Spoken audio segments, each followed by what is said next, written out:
नमस्कार, मैं वरुण चौधरी। साथियों, यह मेरा ऑफिशियल चैनल है जनहित न्यूज जोन, जिस पर मैं आप सभी को पेंशन से जुड़ी हर जरूरी और अहम खबर देता हूं। अगर आपने अभी तक हमारे इस चैनल जनहित न्यूज जोन को सब्सक्राइब नहीं किया है तो पेंशन से जुड़ी हर जरूरी खबर पाने के लिए अभी इस चैनल को सब्सक्राइब करें और बेल आइकन को दबाना न भूलें। आज की यह विस्तृत रिपोर्ट उन लाखों करोड़ों परिवारों के लिए अत्यंत महत्वपूर्ण है जिनका जीवन, उनकी दैनिक जरूरतें, दवाइयों का खर्च और घर का बजट कर्मचारी पेंशन योजना 1995 यानी ईपीएस 95 से मिलने वाली मासिक पेंशन पर टिका हुआ है। आज हम जिन मुद्दों पर चर्चा करने जा रहे हैं वे महज अखबारी सुर्खियां नहीं हैं। यह उस दशकों पुरानी बहस का ताजा और स्पष्ट जवाब है जहां न्यूनतम पेंशन में भारी वृद्धि की मांग लगातार उठती रही है। साथ ही निजी क्षेत्र में काम करने वाले उन करोड़ों कर्मचारियों के लिए भी यह रिपोर्ट एक महत्वपूर्ण मार्गदर्शक है जो या तो सेवानिवृत्ति के करीब हैं या अभी हाल ही में रिटायर हुए हैं और यह जानने को बेकरार हैं कि उनकी पेंशन की गणना कैसे होती है, किन आधारों पर तय होती है और अनुमानित रूप से उन्हें कितनी राशि मिल सकती है। इसीलिए आज की इस पूरी जानकारी को बहुत ध्यान से समझिएगा, क्योंकि हम इसमें उन सभी बिंदुओं को शामिल करने जा रहे हैं जो सरकार के स्पष्टीकरण, ईपीएस फंड की वर्तमान आर्थिक स्थिति, महंगाई भत्ते की मांग, सर्वोच्च न्यायालय के निर्देशों पर अमल की प्रगति और पेंशन गणना के सूत्र से जुड़े हुए हैं। और हां, अगर आप हमारे इस मंच पर नए हैं तो कृपया इसे सब्सक्राइब करें, इस वीडियो को लाइक करें और इस जानकारी को उन सभी साथियों तक अवश्य पहुंचाएं जिनके लिए यह खबर जीवन रेखा के समान है। सबसे पहले आइए उस सवाल से शुरुआत करते हैं जो सबसे अधिक पूछा जा रहा है। ईपीएस 95 के तहत मिलने वाली न्यूनतम पेंशन जो फिलहाल केवल 1000 रुपए प्रति माह है, उसे बढ़ाकर 7500 रुपए क्यों नहीं किया जा रहा? सरकार ने इस संबंध में आखिर क्या स्पष्टीकरण दिया है? यह मांग लंबे समय से पेंशन भोगियों और उनके संगठनों द्वारा उठाई जा रही है। उनका तर्क है कि मौजूदा महंगाई और जीवन यापन की बढ़ती लागत के दौर में 1000 रुपए की राशि से किसी व्यक्ति की बुनियादी आवश्यकताएं भी पूरी नहीं हो सकती। पेंशन भोगी लगातार यह भी कहते आए हैं कि महंगाई की दर आसमान छू रही है, स्वास्थ्य सेवाओं का खर्च आश्चर्यजनक रूप से बढ़ गया है, लेकिन पेंशन की इस राशि को ना तो महंगाई सूचकांक से जोड़ा गया है और ना ही किसी महंगाई भत्ते के माध्यम से इसे नियमित रूप से समायोजित किया जा रहा है। इसीलिए 7500 रुपए न्यूनतम पेंशन, महंगाई भत्ता, परिवार पेंशन के बेहतर लाभ और मुफ्त चिकित्सा सुविधा, यह 4 प्रमुख मांगें लगातार चर्चा का केंद्र बनी हुई हैं। अब सरकार की तरफ से जो स्पष्ट जवाब सामने आया है उसमें यह बताया गया है कि न्यूनतम पेंशन में इतनी बड़ी वृद्धि करने में देरी के पीछे कई वित्तीय और प्रशासनिक कारण हैं। सरकार का कहना है कि ईपीएस फंड की बीमांकीय स्थिति यानी एक्चुअरियल असेसमेंट वर्तमान में एक बड़ी चिंता का विषय है। सरल भाषा में समझें तो यह आकलन यह देखता है कि आने वाले वर्षों में इस फंड पर कितनी पेंशन का भुगतान करने का दायित्व होगा और उसकी तुलना में फंड के पास कितनी संपत्ति, योगदान और अन्य संसाधन उपलब्ध होंगे। संसद में दिए गए एक विवरण में सरकार ने यह बात स्पष्ट रूप से रखी कि ईपीएस योजना का नियमित रूप से मूल्यांकन किया जाता है और पिछले मूल्यांकन के अनुसार यह योजना घाटे की स्थिति में चल रही है। घाटे की स्थिति का सीधा अर्थ यह है कि भविष्य में फंड पर आने वाली देनदारियां उसकी अनुमानित आय और संपत्ति से अधिक होने की आशंका है। इसी आधार पर सरकार का मानना है कि यदि न्यूनतम पेंशन में एकाएक इतनी बड़ी छलांग लगा दी गई या इसे महंगाई से सीधे जोड़ दिया गया तो इससे फंड पर अतिरिक्त और असहनीय दबाव पड़ेगा और इसकी दीर्घकालिक स्थिरता यानी लंबे समय तक टिके रहने की क्षमता खतरे में पड़ सकती है। सरकार के तर्क का दूसरा पक्ष वित्त पोषण यानी फंडिंग से जुड़ी चुनौतियों से संबंधित है। इसे सरल शब्दों में कहें तो केवल इच्छा शक्ति या घोषणा से पेंशन बढ़ाना संभव नहीं है। इसके लिए एक सतत और सुदृढ़ वित्तीय व्यवस्था की आवश्यकता होती है जो फिलहाल पूरी तरह से उपलब्ध नहीं है। यही कारण बताया जा रहा है कि इतने वर्षों से लंबित रहने के बावजूद सरकार इस मांग को तुरंत लागू करने की स्थिति में नहीं दिख रही। पेंशन धारकों का पक्ष यह है कि वर्तमान 1000 रुपए की न्यूनतम पेंशन आज के समय में बिल्कुल अपर्याप्त है। एक समय था जब केंद्र सरकार ने बजटीय सहायता देकर यह सुनिश्चित किया था कि कोई भी पात्र पेंशन भोगी इससे कम राशि ना पाए, लेकिन तब से लेकर आज तक इस न्यूनतम सीमा में कोई संशोधन नहीं किया गया है। सबसे बड़ी विडंबना यह है कि यह पेंशन स्वचालित रूप से मुद्रास्फीति के साथ नहीं बढ़ती और ना ही इसमें महंगाई भत्ते जैसा कोई नियमित समायोजन होता है। ऐसे में जब जीवन यापन की लागत और चिकित्सा व्यय लगातार बढ़ रहे हैं, पेंशन भोगियों के लिए यह समस्या दिन प्रतिदिन गहराती जा रही है। इस पूरे परिदृश्य में एक और महत्वपूर्ण आंकड़ा सामने आया है। संसद में प्रस्तुत विवरण के अनुसार पूरे देश में लगभग 59,000 पेंशन भोगी इस न्यूनतम पेंशन से प्रभावित प्रभावित हैं। इनमें से अधिकांश वे लोग हैं जो सेवानिवृत्ति के बाद अपनी आजीविका के लिए पूरी तरह से इसी पेंशन पर निर्भर हैं। इसलिए यह बहस केवल नीतिगत आंकड़ों या आर्थिक सिद्धांतों तक सीमित नहीं रह जाती, बल्कि सीधे भोजन, आवास, दवा और सम्मानजनक जीवन जीने के मौलिक अधिकारों से जुड़ जाती है। अब एक और अहम प्रश्न यह उठता है कि जब पेंशन भोगी महंगाई भत्ते या पेंशन को मनुष्य को जीवन यापन लागत सूचकांक से जोड़ने की मांग कर रहे हैं, तो सरकार इसे क्यों नहीं मान रही? इस पर श्रम मंत्रालय ने एक उच्च स्तरीय जांच कमेटी के निष्कर्षों का हवाला दिया है। सरकार के अनुसार इस समिति ने यह जांच की थी कि क्या ईपीएस पेंशन भोगियों को महंगाई भत्ता देना संभव है या पेंशन को जीवन यापन लागत सूचकांक से जोड़ना व्यावहारिक है। समिति का निष्कर्ष था कि फंड की वर्तमान बीमांकिक स्थिति को देखते हुए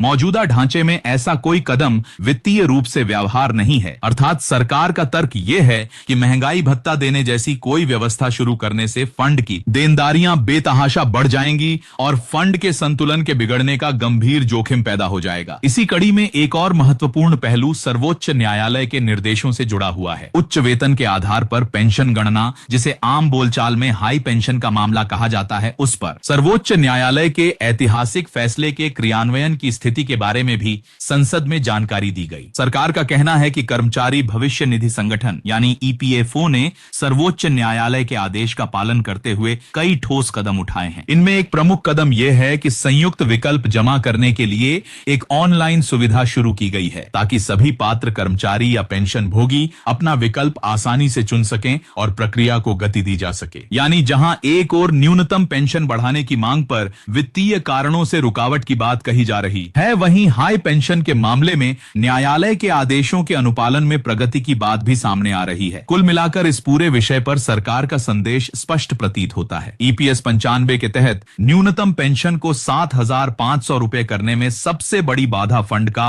बीमांकिक घाटा और व्यापक वित्तीय सीमाएं हैं। इसके साथ ही महंगाई भत्ता या पेंशन को महंगाई से जोड़ने जैसे प्रस्तावों को भी वर्तमान संरचना में आर्थिक रूप से व्यावहारिक नहीं माना गया है। दूसरी ओर उच्च पेंशन से संबंधित सर्वोच्च न्यायालय के आदेश पर ईपीएफओ द्वारा कुछ प्रक्रियात्मक कदम उठाए गए हैं, लेकिन जो मांग सबसे अधिक वर्षों से लंबित है और जिसकी चर्चा सबसे अधिक होती है, वह यही न्यूनतम पेंशन में ठोस वृद्धि की मांग है, जो आज भी अनसुलझी हुई है और करोड़ों पेंशनर भोगी एक ठोस एवं स्थायी राहत की प्रतीक्षा में अपना जीवन व्यतीत कर रहे हैं। अब चलिए दूसरी बड़ी और व्यावहारिक जानकारी की ओर बढ़ते हैं, जो सीधे तौर पर ईपीएफओ की पेंशन व्यवस्था और निजी क्षेत्र में कार्यरत करोड़ों कर्मचारियों से जुड़ी हुई है। अक्सर लोग यह पूछते हैं कि यदि वे किसी निजी कंपनी में नौकरी कर रहे हैं, उनका भविष्य निधि कटता है और वे सेवानिवृत्त होने वाले हैं, तो उन्हें पेंशन कितनी मिलेगी? इसी प्रकार जो लोग पहले ही रिटायर हो चुके हैं, वे भी अक्सर यह जानना चाहते हैं कि उनकी पेंशन की गणना सही तरीके से हुई है या नहीं, गणना का सूत्र क्या है और पेंशन किन किन बातों पर निर्भर करती है। इसलिए यहां हम ईपीएस यानी कर्मचारी पेंशन योजना के नियमों के आधार पर यह समझने का प्रयास करेंगे कि पेंशन बनती कैसे है। भारत में सरकारी नौकरियां सदैव सीमित रही हैं और समय के साथ यह अवसर और भी कम होते गए हैं। ऐसे में देश की बड़ी आबादी निजी क्षेत्र में ही कार्यरत है। यदि आप किसी निजी कंपनी में काम करते हैं और आपके वेतन से भविष्य निधि काटा जाता है, तो ईपीएफओ के तहत आप पेंशन के लिए भी पात्र हो सकते हैं, क्योंकि कंपनी और कर्मचारी के भविष्य निधि योगदान का एक निर्धारित हिस्सा ईपीएस फंड में जाता है। यही ईपीएस फंड भविष्य में कर्मचारी को सेवानिवृत्ति के बाद मासिक पेंशन प्रदान करने की व्यवस्था करता है। यहाँ एक बुनियादी बात समझ लेना आवश्यक है। ईपीएस के तहत पेंशन पाने के लिए कुछ पात्रता शर्तें निर्धारित हैं। इनमें सबसे महत्वपूर्ण शर्त यह है कि कर्मचारी की पेंशन योग्य सेवा कम से कम 10 वर्ष की होनी चाहिए। अर्थात यदि किसी ने कुल मिलाकर 10 वर्ष या उससे अधिक समय तक ईपीएस के तहत योगदान वाली सेवा की है, तभी उसे पेंशन पाने की पात्रता प्राप्त होगी। अब पेंशन की गणना का जो मुख्य सूत्र बताया जाता है,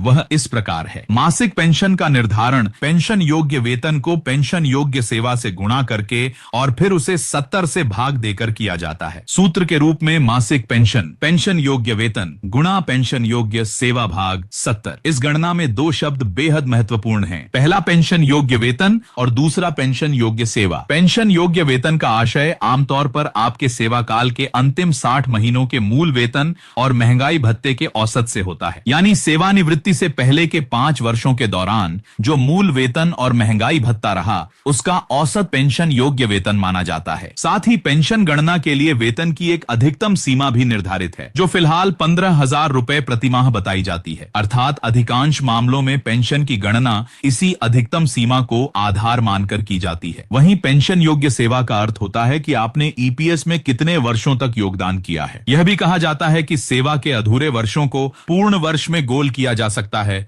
और अधिकतम सेवा की गणना 35 वर्षों तक ही की जाती है। यह सूत्र ईपीएफओ द्वारा कर्मचारी की सेवा अवधि और वेतन रिकॉर्ड के आधार पर मासिक पेंशन तय करने के लिए प्रयोग किया जाता है ताकि गणना में एकरूपता बनी रहे। अब इसे एक उदाहरण से समझते हैं। मान लीजिए एक कर्मचारी की पेंशन योग्य वेतन 15,000 रुपए मानी जाए और उसकी पेंशन योग्य सेवा 25 वर्ष हो तो सूत्र के अनुसार पेंशन होगी 15,000 गुणा 25 भाग 70। इस गणना से जो राशि निकल कर आती है वह लगभग 5,357 रुपए बनती है। इसे गोल करने पर हर महीने लगभग इतनी ही पेंशन मिलने का अनुमान लगाया जा सकता है। इस उदाहरण का एकमात्र उद्देश्य यह समझाना है कि ईपीएस में पेंशन की गणना किस प्रकार एक निश्चित गणितीय सूत्र के आधार पर की जाती है। यहां आयु से संबंधित शर्तों पर भी ध्यान देना आवश्यक है। सामान्य तौर पर ईपीएस के तहत नियमित मासिक पेंशन 58 वर्ष की आयु से शुरू होती है, लेकिन यदि कोई कर्मचारी 50 वर्ष की आयु में ही पेंशन लेना शुरू करने का विकल्प चुनता है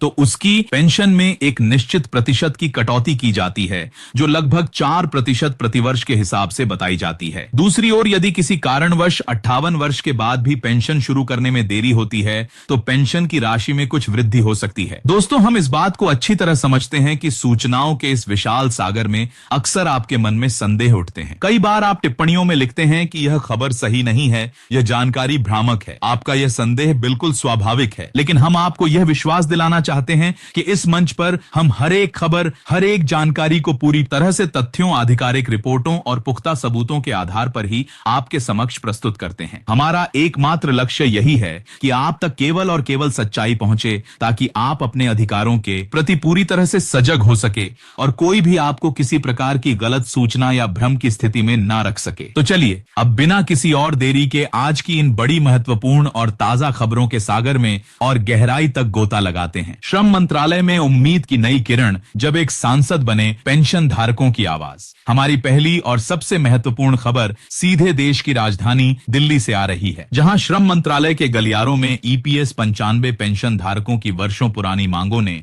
एक बार फिर से जोर पकड़ा है। यह कोई साधारण सी प्रशासनिक हलचल नहीं है, बल्कि यह एक ऐसी चिंगारी है जो लाखों पेंशन भोगियों के मन में एक उम्मीद की नई लौ प्रज्वलित कर सकती है। खबर यह है कि पेंशन वृद्धि के इस जटिल मुद्दे को लेकर एक प्रमुख सांसद को श्रम मंत्रालय की ओर से एक बड़ा और ठोस आश्वासन प्राप्त हुआ है। आखिर श्रम मंत्रालय के भीतर ईपीएस 95 और उच्च पेंशन को लेकर क्या महत्वपूर्ण चर्चाएं हुई और उस सांसद को पेंशन के भविष्य को लेकर किस प्रकार का भरोसा दिलाया गया। आइए इस पूरी खबर की हर परत को विस्तार से समझते हैं। यह पूरा घटनाक्रम तब शुरू हुआ जब छत्तीसगढ़ के दुर्ग लोकसभा क्षेत्र के प्रतिनिधि, लोकप्रिय और सक्रिय सांसद श्री विजय बघेल ने हजारों सेवानिवृत्त कर्मचारियों की पीड़ा को अपनी आवाज दी। उन्होंने श्रम और रोजगार मंत्री श्री मनसुख मांडविया से एक उच्च स्तरीय बैठक की। यह महज एक औपचारिक मुलाकात नहीं थी, बल्कि यह उन हजारों पेंशन धारकों की आशाओं और आकांक्षाओं का प्रतिनिधित्व थी जो कर्मचारी भविष्य निधि संगठन के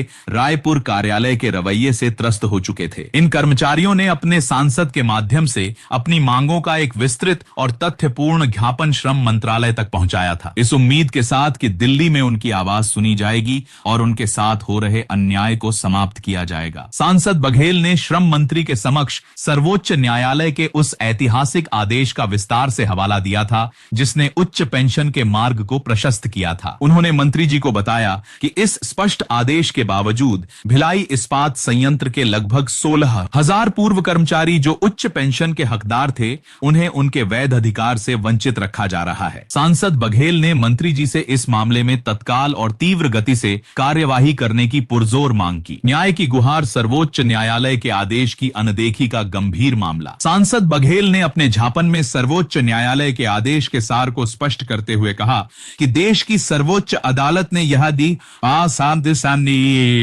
स्थापित कर दिया था कि पेंशन की गणना का आधार कर्मचारी का अंतिम वास्तविक वेतन होना चाहिए, न कि कोई पूर्व निर्धारित और कृत्रिम सीमा। यह एक क्रांतिकारी फैसला था जिसने लाखों कर्मचारियों के लिए एक सम्मानजनक पेंशन का मार्ग प्रशस्त किया था। लेकिन विडंबना देखिए कि ईपीएफओ का रायपुर कार्यालय आज भी पुराने और निरस्त हो चुके प्रावधानों का हवाला देकर कर्मचारियों को उच्च पेंशन देने से साफ इनकार कर रहा है। उन्होंने मंत्री जी को यह भी बताया कि यह कृत केवल सर्वोच्च न्यायालय के आदेश की अवहेलना या न्यायिक प्रक्रिया का उल्लंघन मात्र नहीं है, बल्कि यह उन वरिष्ठ नागरिकों के साथ एक गंभीर भेदभाव और अन्याय का जीता जागता उदाहरण है। एक गंभीर अन्याय जब ईपीएफओ ने लौटा दी कर्मचारियों की जमा पूंजी। इस मामले का सबसे दुखद और चौंकाने वाला पहलू यह है कि इन भूतपूर्व कर्मचारियों ने उच्च पेंशन के विकल्प को चुनते हुए अपनी जीवन भर की कमाई से एक बड़ी राशि जो 15 लाख रुपए तक हो सकती है, कर्मचारी भविष्य निधि संगठन में अतिरिक्त योगदान के रूप में जमा करवाई थी। उन्होंने यह धनराशि इस पूर्ण विश्वास के साथ जमा करवाई थी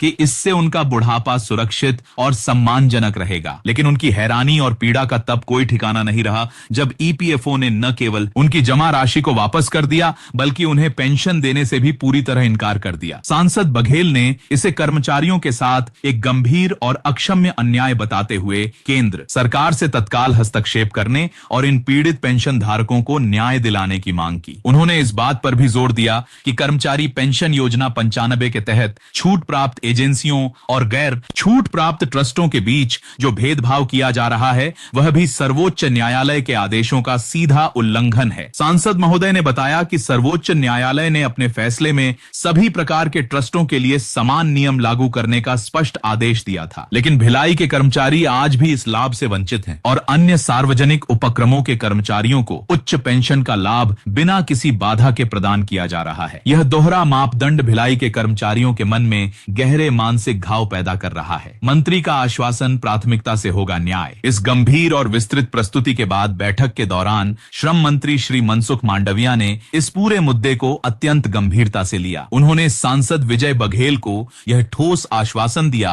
कि भिलाई इस्पात संयंत्र के कर्मचारियों के मामले को मंत्रालय में सर्वोच्च प्राथमिकता दी जाएगी और इसे वरीयता के आधार पर निपटाया जाएगा। उन्होंने कहा कि मंत्रालय जल्द से जल्द इस मुद्दे पर निर्णायक कार्यवाही करेगा और यह सुनिश्चित किया जाएगा कि जिन भी प्रभावित कर्मचारियों के साथ अन्याय हुआ है, उन्हें हर हाल में न्याय मिले। इस आश्वासन के बाद सांसद विजय बघेल ने मंत्री जी का आभार व्यक्त किया और यह विश्वास जताया कि यह कदम भिलाई इस्पात संयंत्र के हजारों कर्मचारियों के लिए न्याय की दिशा में एक मील का पत्थर साबित होगा। उन्होंने कहा कि कर्मचारी पेंशन योजना 95 देश के वरिष्ठ नागरिकों की सामाजिक सुरक्षा और उन्हें एक सम्मानजनक जीवन प्रदान करने के लिए अत्यंत महत्वपूर्ण है। कर्मचारी भविष्य निधि संगठन रायपुर की मनमानी और गैर कानूनी कार्यवाही से हजारों पूर्व कर्मचारी और उनके परिवार आज दर दर की ठोकरें खाने को मजबूर हैं। सरकार को इसमें तुरंत हस्तक्षेप करके न्याय की स्थापना करनी चाहिए। यह बड़ी खबर इस बात का संकेत है कि ईपीएस 95 पेंशन फंड से जुड़ा यह जटिल मामला अब जल्द ही सुलझने की कगार पर पहुंच सकता है। श्रम मंत्रालय में इस फाइल का दोबारा खुलना और स्वयं मंत्री द्वारा दिया गया आश्वासन यह उम्मीद जगाता है कि लाखों वरिष्ठ नागरिकों के जीवन से जुड़े इस मुद्दे का जल्द ही कोई सकारात्मक समाधान निकलेगा और यह मामला भविष्य में सरकारी प्रक्रियाओं में सुधार और सामाजिक सुरक्षा के लिए एक मिसाल बनेगा। पेंशनरों का दर्द जब व्यवस्था ही बन जाए कष्ट का कारण। अब हम अपनी चर्चा को आगे बढ़ाते हुए उस पहलू पर आते हैं जो इस पूरी लड़ाई का केंद्र बिंदु है, पेंशनरों का अंतहीन कष्ट और उनकी मौन पीड़ा। ईपीएफओ, ईपीएस 95 सर्वोच्च न्यायालय और उच्च न्यायालयों के फैसलों के बीच पिसता हुआ आम पेंशन धारक आज खुद को कहां पाता है। इस पर एक बेहद महत्वपूर्ण और मार्मिक रिपोर्ट सामने आई है जो व्यवस्था की खामियों और पेंशन धारकों की लाचारी को बेरहमी से उजागर करती है। ईपीएस 95 राष्ट्रीय संघर्ष समिति रायपुर के अध्यक्ष श्री अनिल कुमार नामदेव ने एक बयान में जो कहा वह महज शब्द नहीं है, बल्कि लाखों पेंशन भोगियों के दिल की गहरी आवाज है। उन्होंने कहा, कौन कहता है कि पेंशन हमारा हक है? हकीकत तो सब जानते हैं, सरकार देश की मालिक है और मालिक का न्याय हो या अन्याय वही अंतिम होता है। उनके ये शब्द उस गहरी निराशा को दर्शाते हैं जो वर्षों के संघर्ष के बाद भी कोई ठोस परिणाम न मिलने के कारण पैदा हुई है। उन्होंने आगे कहा, पेंशन के मामले में न्यायालयों ने अनेक फैसले जारी किए, पर उन पर कितना अमल हुआ? कानूनी प्रक्रिया की जटिलताओं की आड़ में न्याय के इंतजार में ही लाखों पेंशन धारकों की मौत हो गई। जो बच गए हैं वे फिर से न्यायालयों की शरण में जाने को मजबूर हैं। यह एक ऐसा अंतहीन क्रम है जो लगातार चलता ही जा रहा है। कुछ लोग सड़कों पर उतरकर आंदोलन कर रहे हैं तो कुछ लोग न्यायालयों के दरवाजे पर अपना सिर पटक रहे हैं। प्रश्न यह उठता है कि क्या एक लोकतांत्रिक व्यवस्था में प्रजा के साथ ऐसा ही व्यवहार होता है?